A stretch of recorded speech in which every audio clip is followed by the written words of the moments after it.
I'll now set the agenda. So what we'll do is we'll go for an overview of the rule engine. From there, we'll go into creating our own rule set. We'll then do testing of our rules, and then we'll learn how to activate our rules. We'll also look briefly at the awards and the rules associated in the awards, and then we'll look at some most common rule scenarios that we have. Okay, so let's get started. So the rule engine was designed to support the pay conditions of businesses. So I'm on the home screen at the moment. I'm using my demonstration business, the rule machine. If we go to payroll settings, you'll see the pay conditions engine is sitting here on the right-hand side. You'll see that's works in partnership with work types, the rule sets, pay rate templates, leave allowance templates, tags.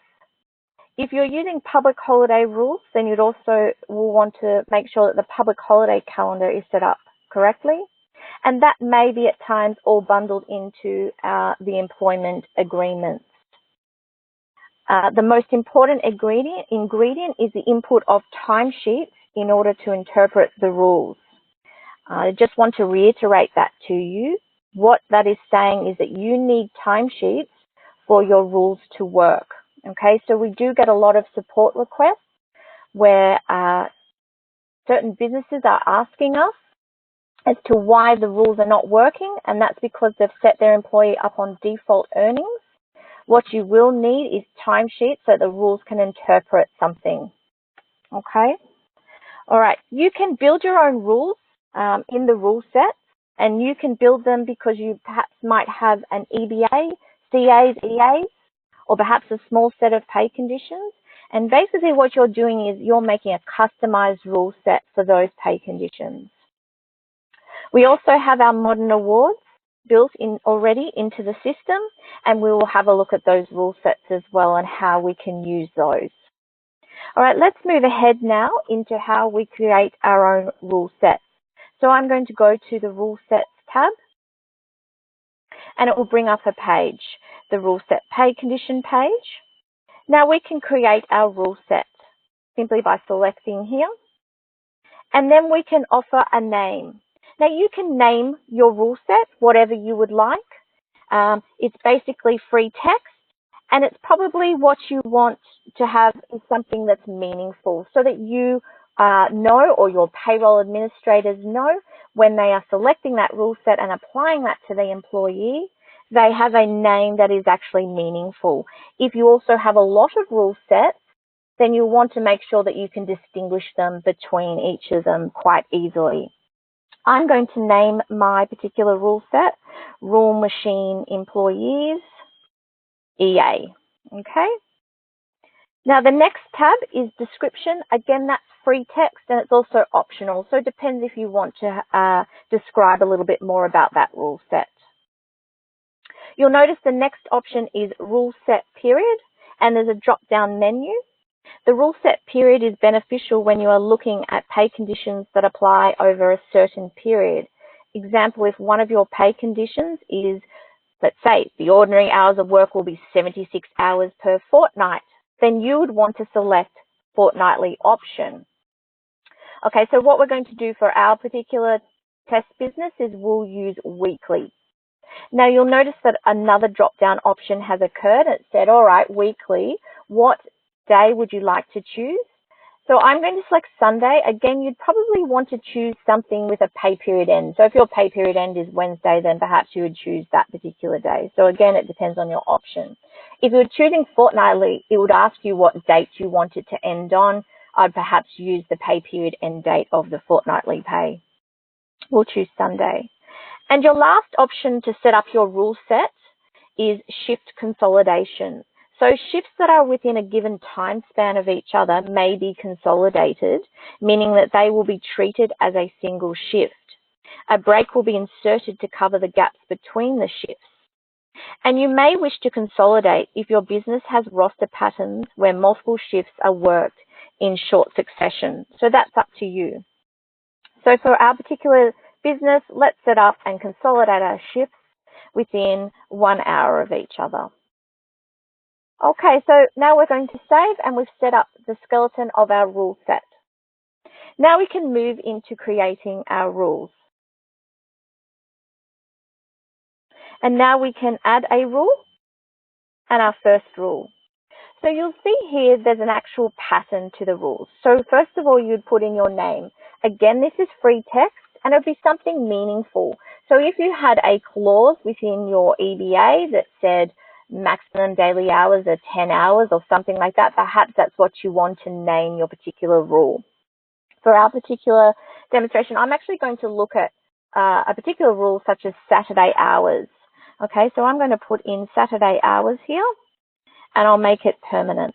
Okay, so we're only looking at permanent employees. Again, perhaps if it's a clause of an EBA, you might want to put the clause number at the beginning, okay, just to give you reference and idea of what your rule is actually about. Now, the pattern of the particular rule is when, which is the condition. So a condition could be when day is a Saturday and it's this time of day, and a then pattern, which is action. So when it is Saturday, I do what? This happens. So the action is perhaps pay Saturday rate. Okay, so that's the pattern. So let's do one. Let's do our Saturday hours. So you can see here there's some drop-down menus that I get for my when, for my conditions, okay? I quite like using and because it gives me multiple conditions. So sometimes when you're doing a particular condition or a clause, there'll be multiple conditions. It won't just be when days of Saturday do this. It could be, and it's an employment type or it's a time of day. So and's a very good one I like using. If you scroll down, you can see all the different options that you have. One I also like to use is time worked, okay? Now, the reason I like to use time worked is because it sets parameters of a specific time period. So you can see here you've got the options of shift, day, week, or shift period. For this particular rule, let's use shift. I also like the fact that it gives me some advanced settings, which we'll have a look, and some extra action items. So I'm going to just put in here 0 hours, greater than 0 hours. Now, what that means is it's saying anything above 0, anything more in that shift. If I work 1 minute, I want you to look at that particular rule and that condition, okay? Now, when I talked about advanced settings, you'll see the cog over on the right-hand side. It actually gives you some options that you can look at. Well, for today, we're just going to look at where, which is giving me multiple conditions. So ands, okay? And then from there, we're going to put in day of the week, okay? So you can see, again, there's some drop-down options here, matching which part of the day. So you have to choose the one that best suits your needs. We're going to match all that fall on the particular day, which is Saturday. Again, I've just selected the box and it gives me the drop-down menu of any days that I want, and I'm going to choose Saturday. Of course, I could choose other days if I want, so I can choose multiple actions.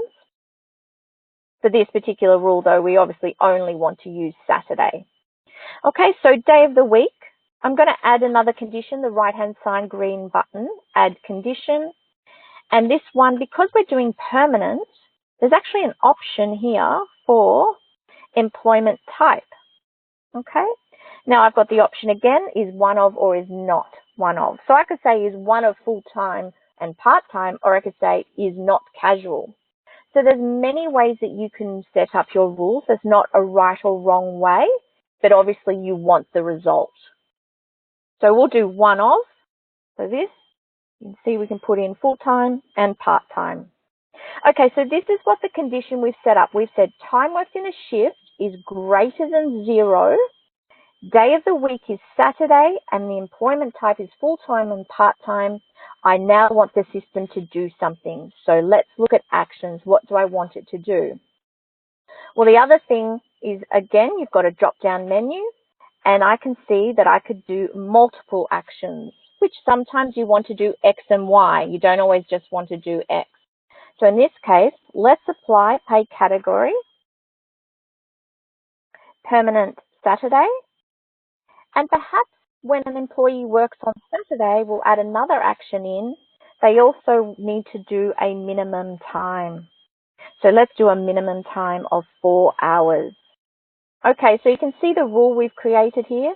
Time worked in a shift where days Saturday, full-time or part-timer. Then I want you to apply permanent Saturday and apply minimum time of 4 hours. Okay, I'll select save.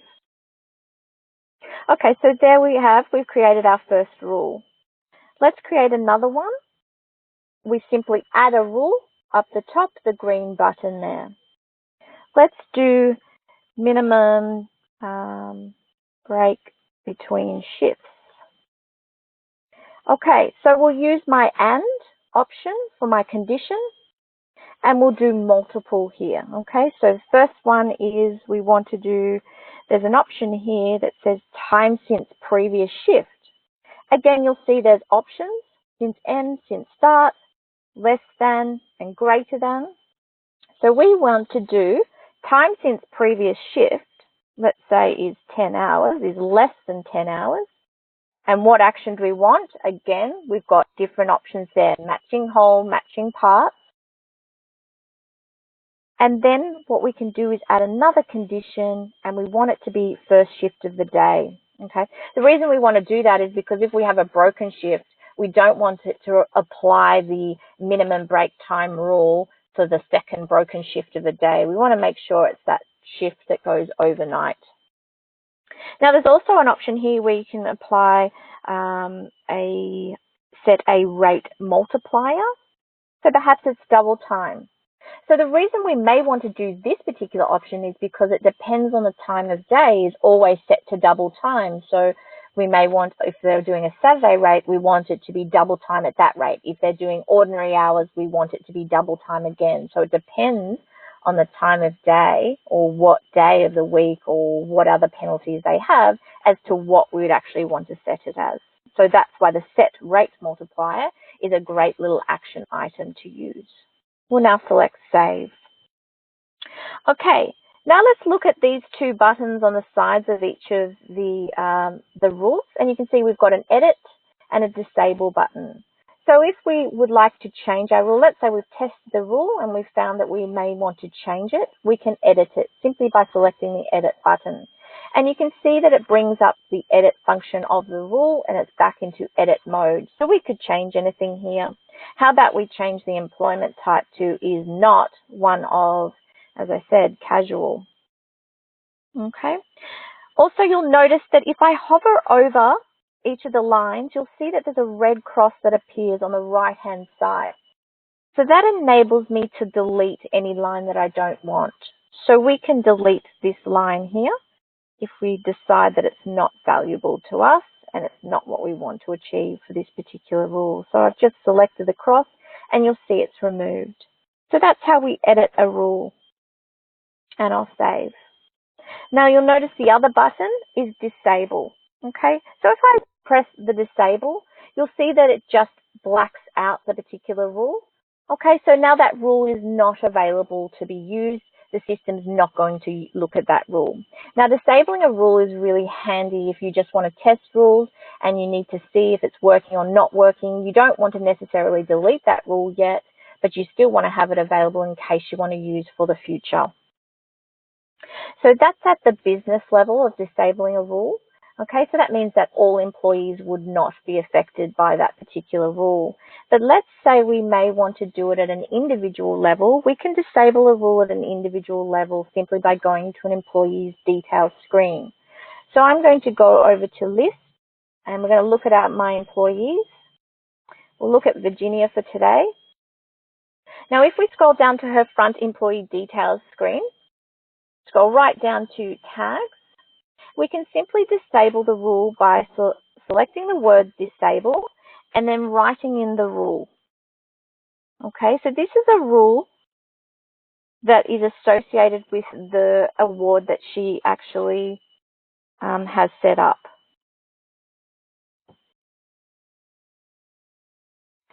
So I'm disabling the automatic meal break. And I've simply put that in tag. So if I go now to tags, I'll go to payroll settings and scroll down to tags, you will see that it's now created a tag called Disabled 23.4 Automatic Meal Break, and it's applied to that one employee. So now that rule is disabled individually for that particular employee. Of course, I can always delete it, the tag, simply by selecting the right-hand side and deleting. And now that's been removed. All right, let's go back to our rules, our rule sets. You'll see that the front of the rule set now has a red inactive draft rules available. Okay, that's letting me know that I do have draft rules that I've created, but they're not yet active, meaning that in the payroll, these will not be active to any employee that has that. Of course, when I'm ready to go, I can activate. We'll have a look at that a little later. Let's go back to editing our rules.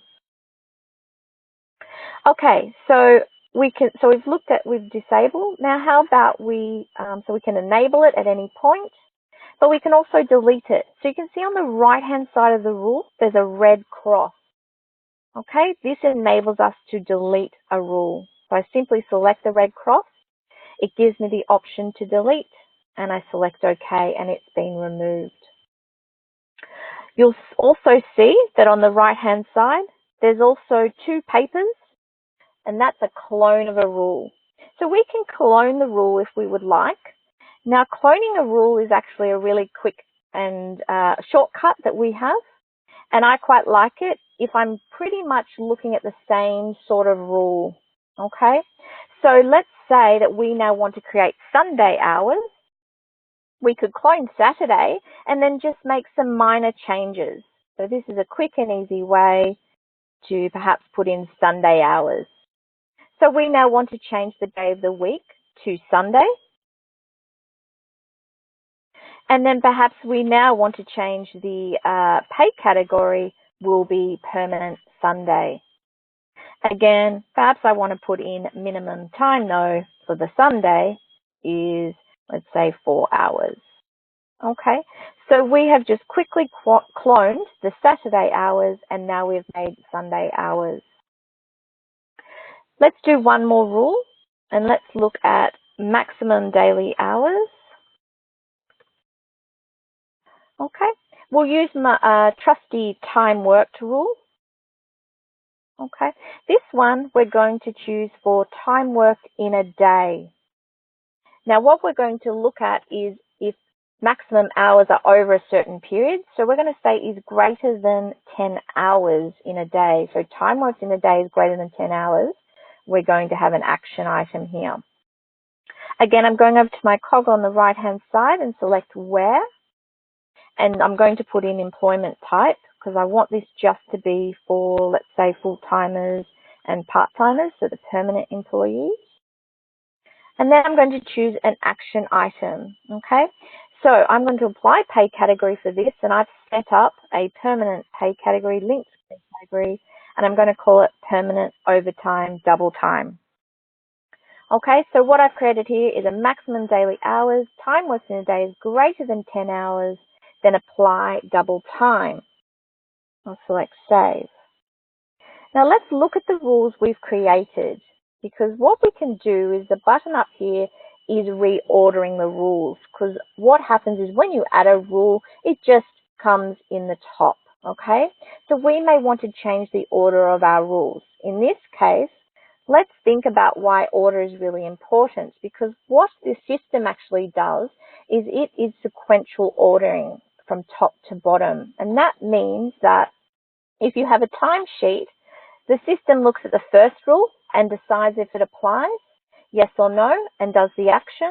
Then it looks at the next rule and says, does that apply, yes or no, and does the action, etc., etc. Okay, so let's think about this. Let's look at a timesheet that may be for Sunday, a timesheet on Sunday from 9 a.m. till 9 p.m. Okay, so firstly, would this rule apply for maximum daily hours? Yes, it would, because the timesheet is 12 hours. So therefore, the last 2 hours will come in at permanent overtime, double time. Now, it's a Sunday timesheet, so this particular rule will not apply. So we'll remove that. But the Sunday hours, it will, because it's a Sunday rate and it says pay permanent Sunday. So we'll actually override your permanent overtime, double time after 10 hours that's already applied, which is not what you want to achieve. So really, you want to reorder, simply select the reorder button and move, and I'm just dropping and dragging my maximum daily hours down to the bottom. When I'm done with my ordering, I simply select done. So if we look at the rule orders now for that timesheet for Sunday from 9 a.m. till 9 p.m., you'll see, firstly, the rule will be paid permanent Sunday for all those hours, for the 12 hours. Then the rule will look at this one and say, right, 10 hours, the last 2 hours will be permanent double time. So that's correct, and that's how you want it to look. So let's go now to testing, so then you can see what I'm talking about. So when we're happy with some rules, we can then go and test. So up the top right hand, the middle button is test rules. If we select test rules, it'll take us to the test rule page. Now, the timesheet period that's occurred is weekly. Again, I can change my timesheet period if I like. What has actually defaulted here is the rule set period that we created at the start for the rule set is what's automatically defaulted. So we set up a week, so it's defaulted to a week. Now, it's really important when you're testing your rules that you use your whole rule set period, because some of your rules, again, may be associated with the rule set period. So we'll choose weekly here. And you can change your week ending to whatever you would like it to be for your rule sets. I'm going to choose the 11th of August, and then I select Create Timesheet. Now, for those that had a keen eye, they will have seen that these dates actually change. So now my rule set period ending is changed to the 11th of August. Now I have two options here. I can either manually enter in my times if I know to test my rules. The other option I have is I can actually import current timesheets that are already set up in the system, which is great. So I could review past timesheets or future timesheets to see if my rules are set correctly. So I'm going to select the button Import, and then we're going to look at an employee. We'll look at Florence for this time, and then select Import. You'll notice that some timesheets have appeared for Florence. Firstly, there's a Saturday timesheet from 9 a.m. till 9 p.m. and there's a Sunday timesheet from 9 a.m. till 3 p.m. Of course, if I want to add other things in, I can add in locations. If I'm looking at rules that are associated with locations, then I would put that in my test in case you pay different rates depending on different locations. Classifications, I can change classifications here if I'm looking at rules associated with higher classifications. If I want to put in breaks, I can as well. And of course, work types is here on the second column, work types, if I want to look at certain work types and how they behave. So you'll notice that it's costing shifts using Florence Nightingale because that's the import of timesheets that we've actually used. And then we simply run the test. And you'll see that it then gives us the results. So let's look at these results. So on Saturday, we expect to see, because it's 9 a.m. till 9 p.m., we expect to see permanent Saturday being paid for the first 10 hours. And then our double time rule that we created, we'd expect to see 2 hours after that. And on Sunday, we'd expect to see that it's going to pay permanent Sunday pay category. Now, the other thing we can do is look at this question mark here. See this question mark just beside the hours? If I just select the question mark, it actually gives me an evaluation result. So it shows me what rules were actually selected. Okay, so in this particular case, there was Saturday hours, there was a green tick, so that rule was actually used. Any cross, it means that that rule did not apply to that timesheet. Okay, and then there's also rules here, this tab. And you can see that it also gives me a list of the rules and then the timesheets along the top. And again, shows me which rules were actually used in my valuation, my test. So this will help to confirm, one, if my rules are set up correctly, if it's doing as I want it to behave, as well as are they ordered correctly. So they may be They may actually be tested and evaluated, but perhaps they're in the wrong order because it's not giving me the result that I want. Okay, so that's where I know I can see where the rules are actually behaving. Okay, so once I've tested my rules, we can also go back to editing them if I need to edit them in any way. So the right-hand side, Edit Rules, green button,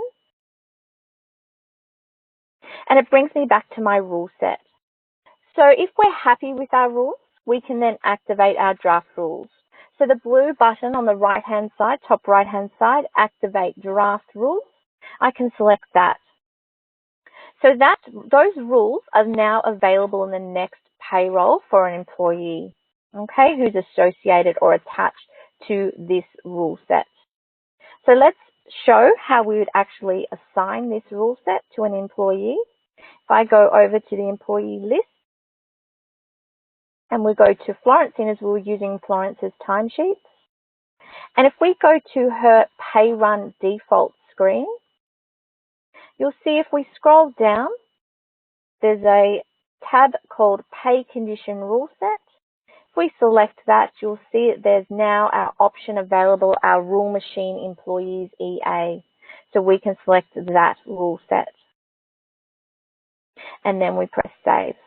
So that Pay Condition Rule Set is now available for Florence and will be used with her timesheets in her next payroll.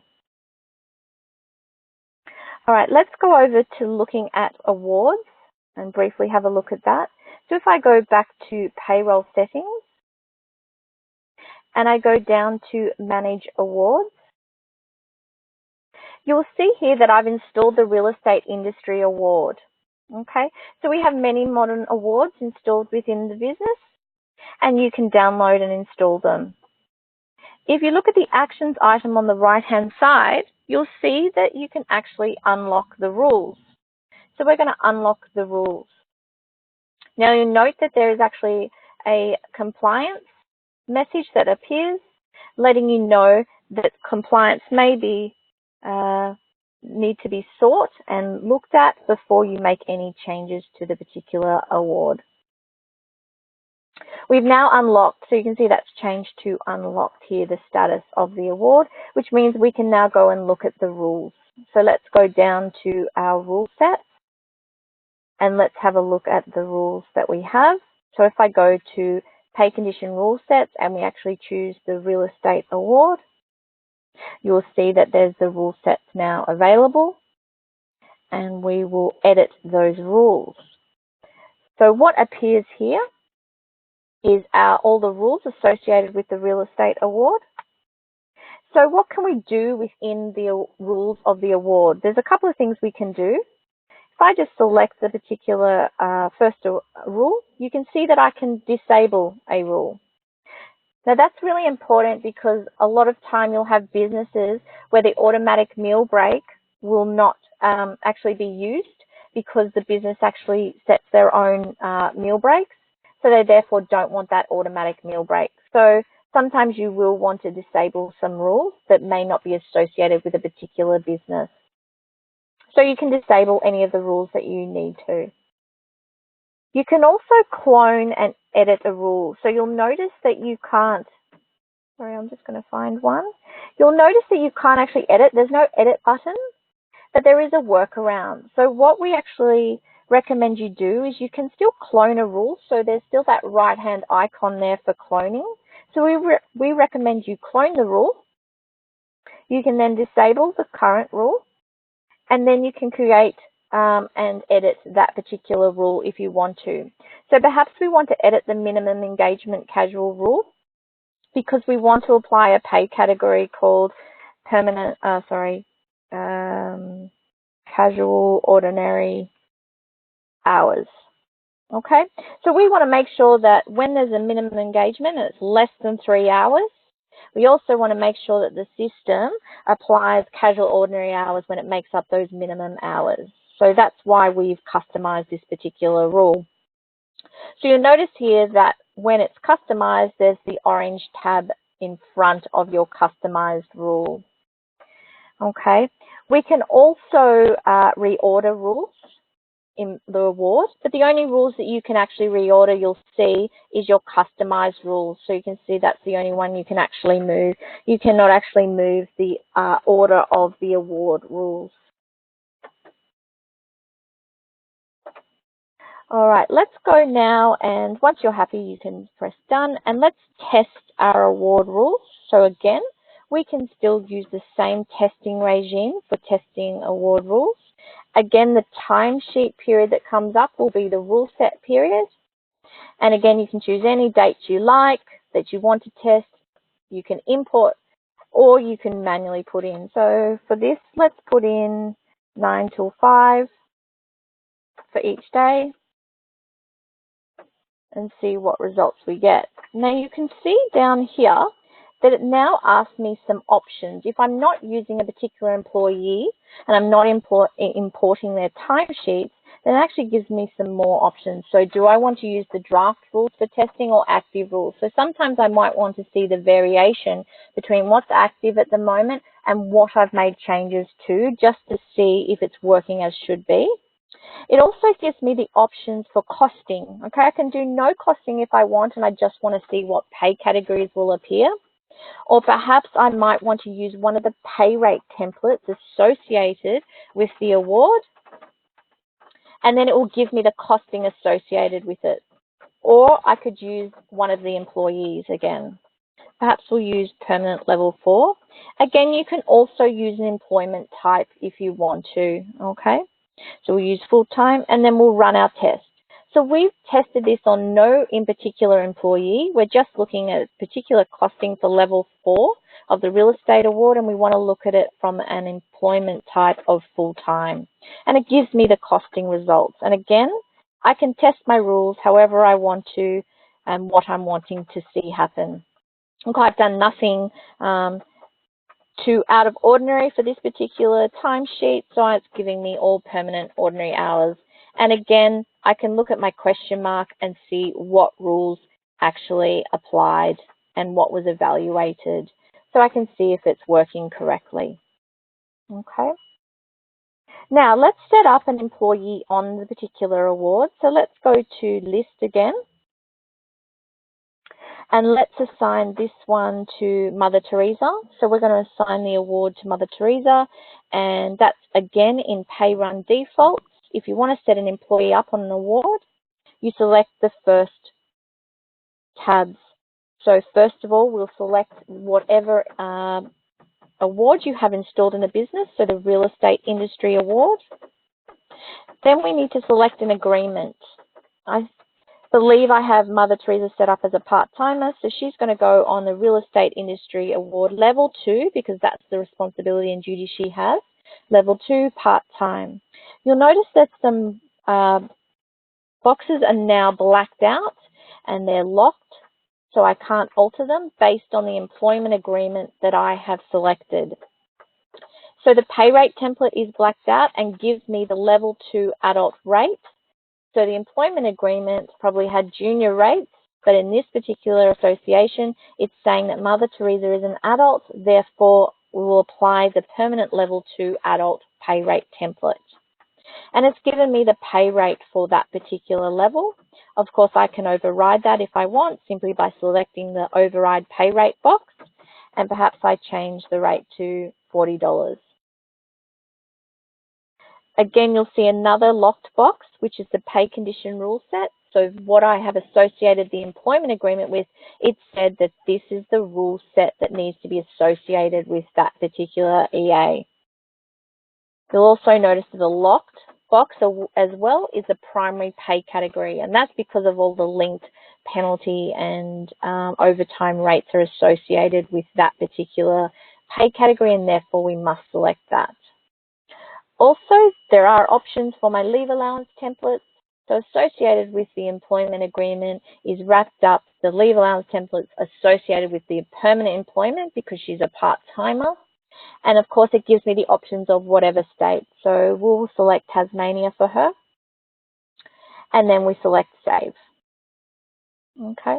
Now, Mother Teresa is set up on the employment agreement for real estate, and she's set up on the real estate award. Now we're going to go across and have a look at some rule scenarios for you. So we'll go to payroll settings and we'll go down to rule sets and we're going to create another rule set. Okay. So the rule set that we have created, we're going to create is, which I find quite common, is annualized salary. Okay. So you may want to, an employee may be always on a set salary, but sometimes you may want to use timesheets to account for their actual hours. So what we want to do is set up an annualized salary so that they can be paid, always paid their, let's say for this particular demonstration, it's 38 hours.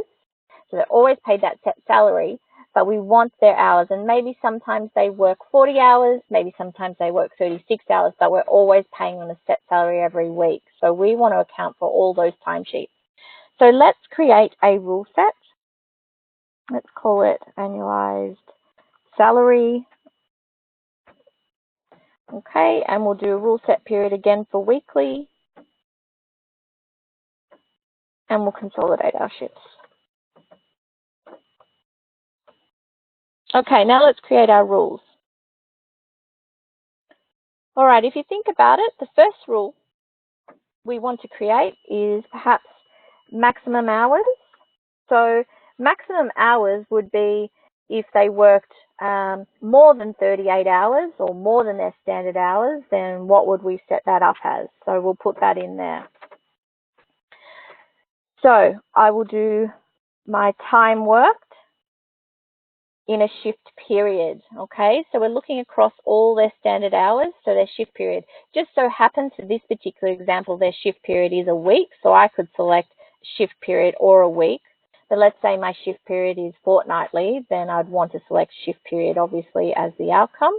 Now you'll notice here that there's a drop-down option here that actually allows me to do is greater than employee standard hours. Now, employee standard hours is set up in an employee pay run default screen. And there's a box there that says what are the employee standard hours, and you can put that there. Now, the reason I'm going to use this option is because then we can also do this for part-timers, okay? And if you think about it, if you have a lot of part-timers working all different hours, so 20 hours, 30 hours, etc., in that shift period for a week, then you would have to create rules is greater than 20 hours for this particular employee, is greater than 30 hours for this particular employee. So this would take a lot of time for you to do. But with this option is greater than employee standard hours, it means that we can look at all full-timers and part-timers and their standard hours, and this system will apply whatever action we want to based on those particular scenarios where they work over those hours. Okay, let's go to the cog and where. Now, because we did talk about employment type, so we want to do employment type is full-time and part-time. Okay, so time worked in a shift period and the employee type is full-time or part-time and it's greater than those employee standard hours, what would we like to achieve? Well, generally speaking, we want none as our option. None means nothing, okay? So ignore those hours. All right, that's what the system means to do there. So that's what we want to achieve there.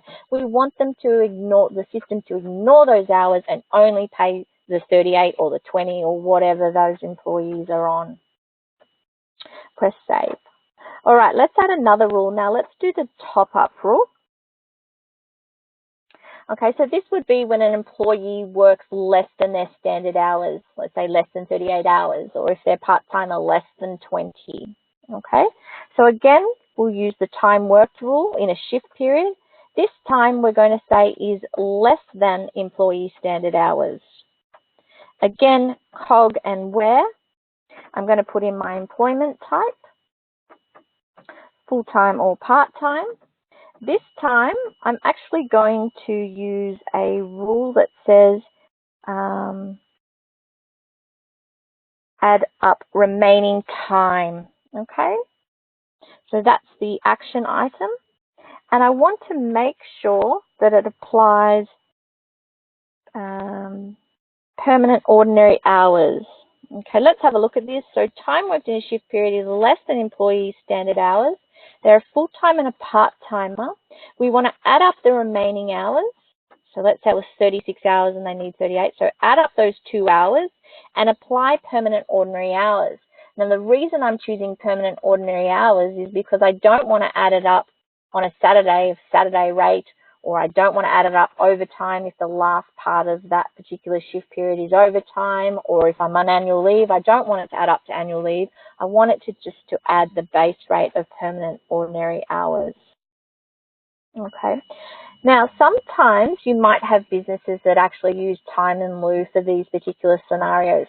So if we're using time in lieu, we may need to edit this and change this. So with the maximum hours, we'd actually add multiple actions here. So we'll apply pay category none, but what we'll want to do is add time in lieu. So there's actually an option here to add a leave accrual, okay? So instead of just ignoring those hours, we want to take those hours above the standard hours and we want to apply time in lieu. Now there should be a time in lieu set up and automatically defaults in the leave categories, and you can put that in there, per hour worked. So add leave accrual 1 unit of time in lieu per hour worked. Okay, now if we're going to top up hours, the opposite for time in lieu, then we'd add another action item, and again it's leave accrual. This time we want to do minus 1 unit of time in lieu per hour worked. So we want to take it off the time in lieu and add up to permanent ordinary hours. Okay, now the next part we want to look at is perhaps a public holiday. So sometimes you want to account for a public holiday. Okay, so there's two scenarios. Either the employee worked on a public holiday or they didn't. If they didn't work, then you want to distinguish that, okay? So we can create a public holiday not worked work type, which I've done. So they would select that public holiday not worked option when they don't work on a public holiday. And you would only set this up if you wanted to report this separately. So let's add in the rule for public holiday not worked.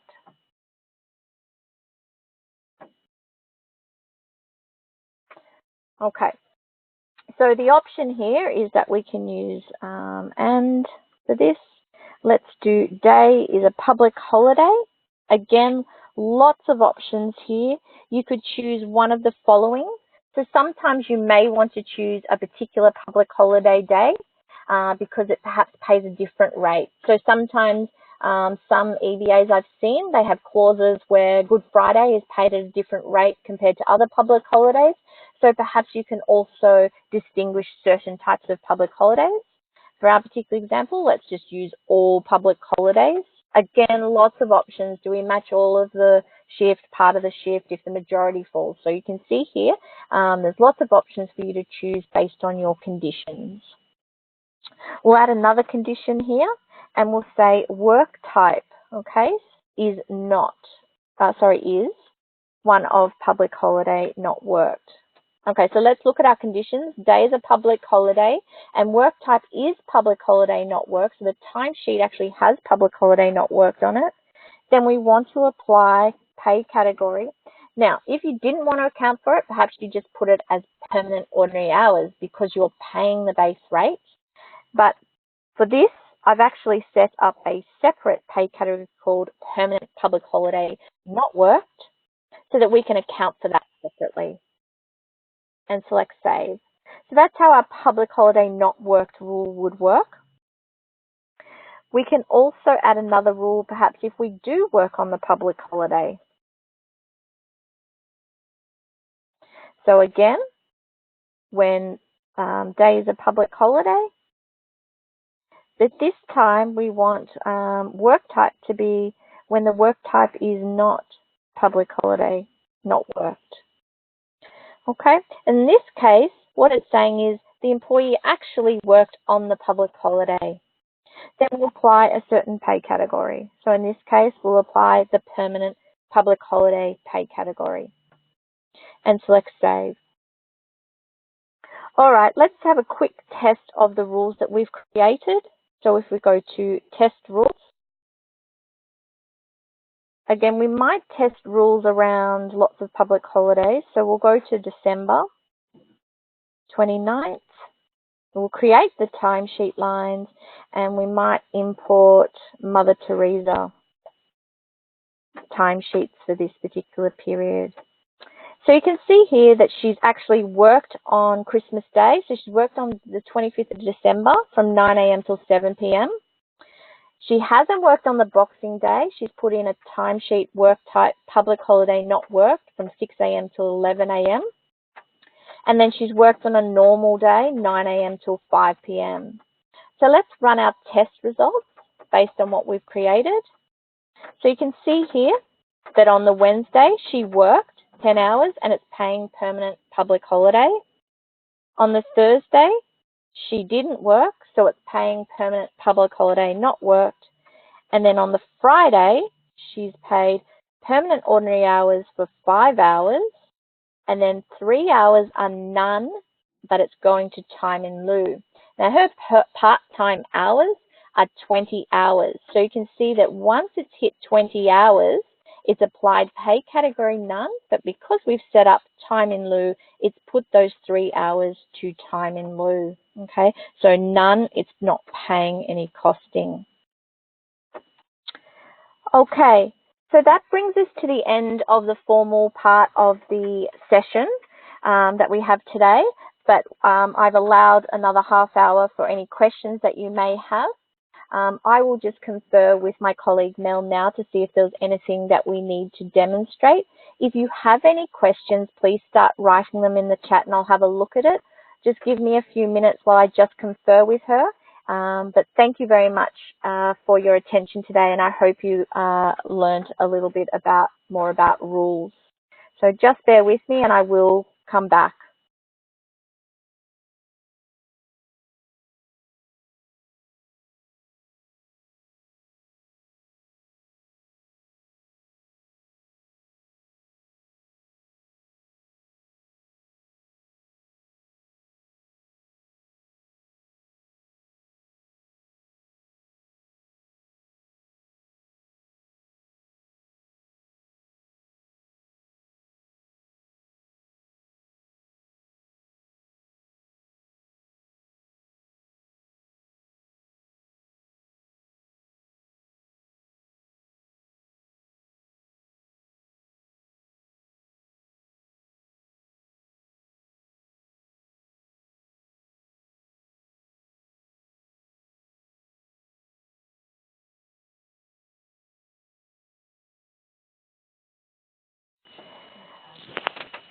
Okay, so we've got one question here. So is there a way to assign multiple rule sets to an employee? Would tags work? Okay, so you can't, so you might have an employee, and we do get this a lot where businesses, perhaps an employee may work on the retail award as well as the hospitality award. So some days of the week they work retail and then the other days they work hospitality award.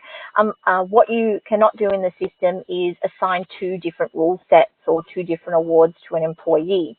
However, there is a workaround, and that would, as you've said, require tags. So what you would normally do, or what I would suggest, is that you assign the rule set period or the award to that particular employee that they most commonly use, and then you can actually add and create rules associated with, let's say it was the retail award that they most commonly use, and then 1 day a week they work the hospo award, then you would assign some rules to within the retail award, assign that as a tag, correct, to that particular employee, and say when they have this tag or when they use this work type, so this particular day they always use this work type called hospo, then apply these set of rules. So then you'd have your rules associated with what they need to be paid. So you can also edit pay rate templates and create other rates associated with that.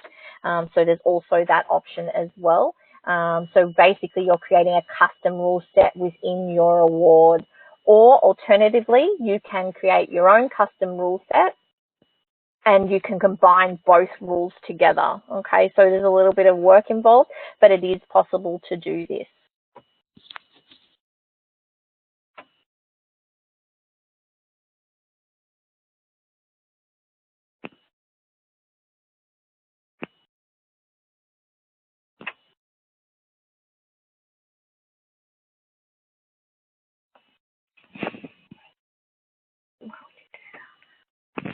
Okay, sorry. So I'm just reading your next question about brakes. Just bear with me.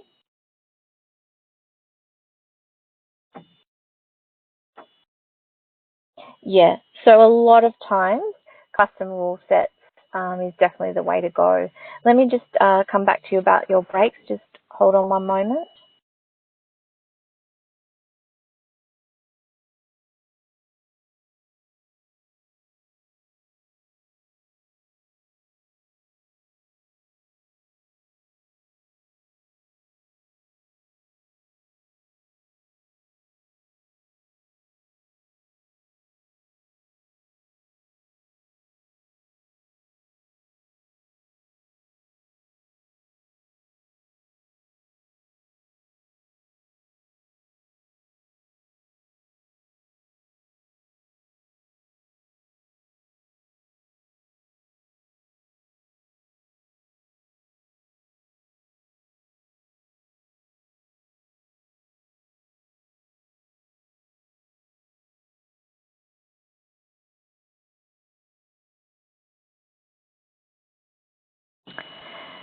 Okay, so with this particular scenario, I think the workaround at the moment is that you would need to adjust that in the timesheet, because your automatic meal break should have a condition where no break is recorded. In this particular case, there will be a break recorded, even if it is only 15 minutes. So there isn't an option that then I would then recommend to say then add up to 30 minutes. I would definitely recommend making sure you had that condition that says no meal break recorded. Otherwise, with the automatic meal break, there would be a meal break on top of a meal break, which is not what you want to achieve. So I think for the scenario that you're talking about, unfortunately, I think the only workaround at the moment is that manual work that you have been doing, adjustment in the timesheet.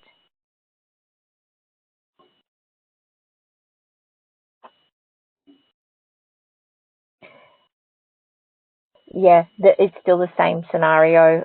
Whether or not you're using an award or a custom rule set, an automatic meal break is what you would be looking for to resolve your solution, to resolve this problem here.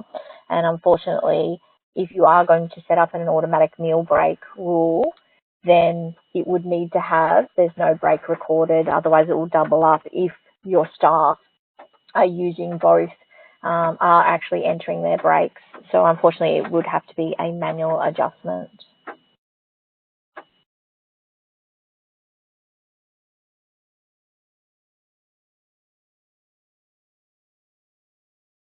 Are there any further questions that anyone has?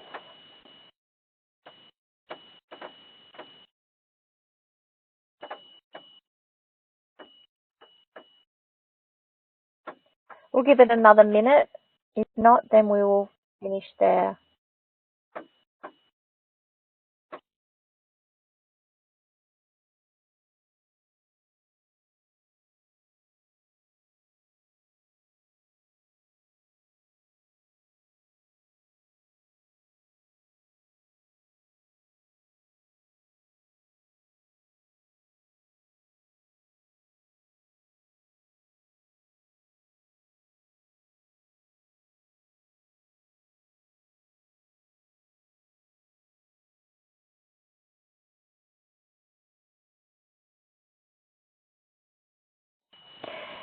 Okay, thank you all very much. I think we'll finish there. Thank you very much for your attention today. I hope you got a lot out of this session.